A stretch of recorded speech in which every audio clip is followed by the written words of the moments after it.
jump in and choose one of these for your next adventure. Hello and welcome to this video. My name is Guy, and here are 5 adventure prompts for you to possibly use in your next adventure. Most of these are fantasy based, and they can be adapted. Just use your little old noggin. Number 1.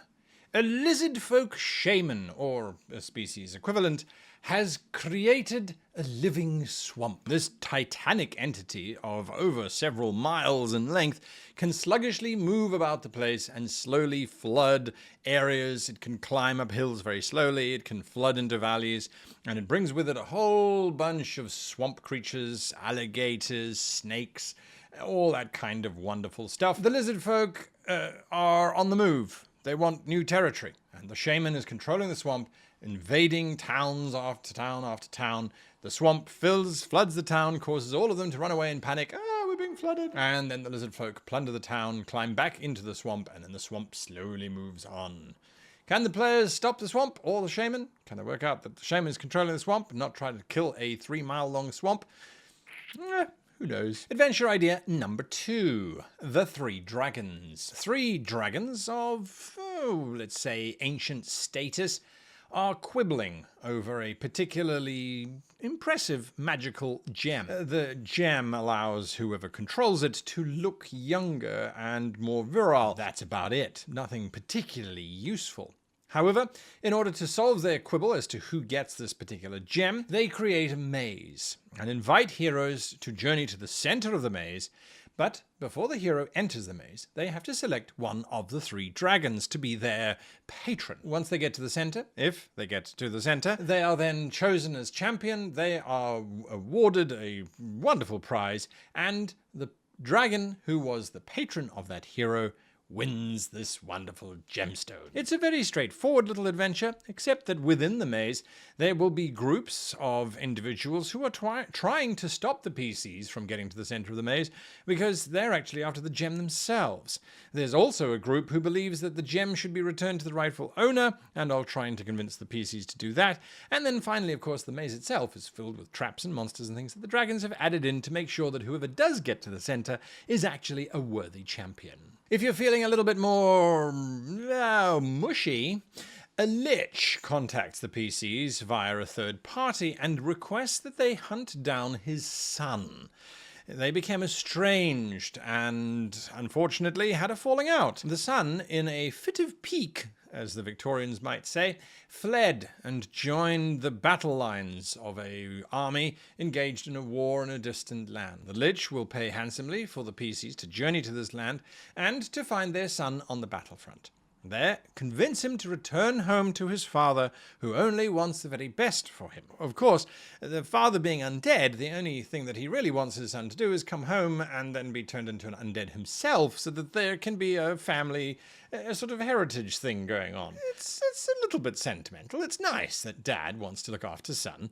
Anyway, there's a lot of opportunities for the players to get involved in the war, to go and try and find this particular son, who's of course been moved about, lost, forgotten, and is somewhere else in the middle of this big battle, possibly taken prisoner. So this could be a little mini campaign within your adventure. This next adventure is a little close to home if you are under 4 foot tall. A gnome, a halfling, and a dwarf are trying to perfect a particularly noxious poison that they have put together. The poison causes anybody who stands taller than 5 foot to shrink down to about 3 feet in size. How do we know about this? Well, the PCs are contacted by a village that they might be passing through, and they notice that everybody in the village, although human, is only 3 foot tall. The village claims they have no idea what caused this, but that it started when the well changed its flavoring of water.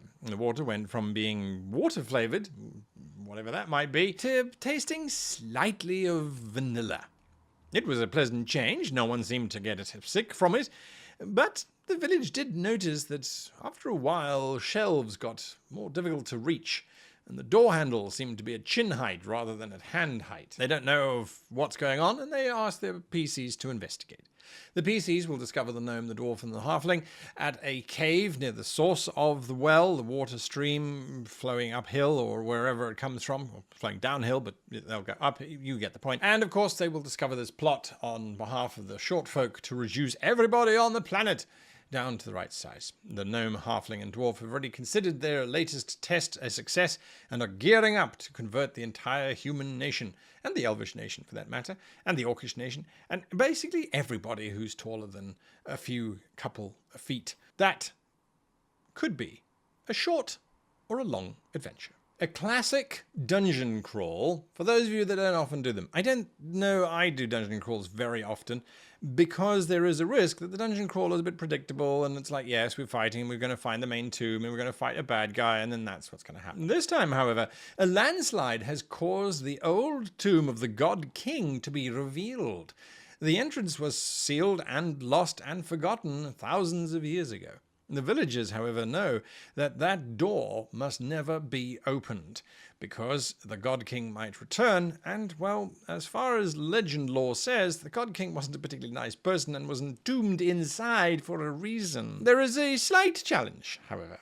The landslide ripped away the front door at the same time, or someone has already opened it. We're not entirely sure.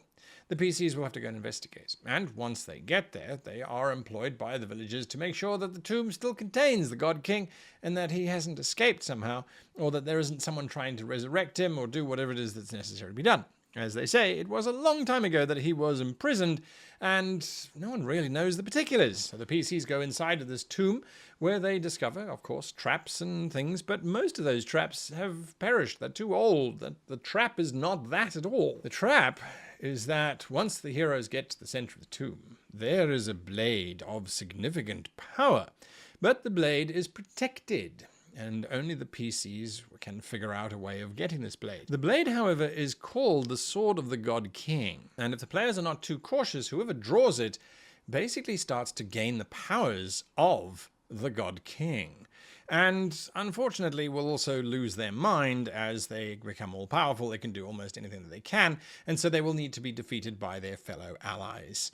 It's a bit of a twist, and I would suggest for this one, having a God King template that can be applied to any one of the player characters so that they have these cool powers, but they are still defeatable by their fellow allies. And of course, once the sword is separated from the God King's hand and put back in the case that protects it from everybody else, the character is restored to life if they were destroyed, incinerated, melted, etc., etc., etc. And those are my 5 adventure prompts. I hope one of them has inspired something in you, or if you are inspired to write an adventure prompt, put it in the doobly-doo down below and share it with everybody else. For more, follow How to Be a Great GM on all of our social media, where you'll get updates and things, as well as more adventure prompts. Until next time, a massive thank you to all of you for watching.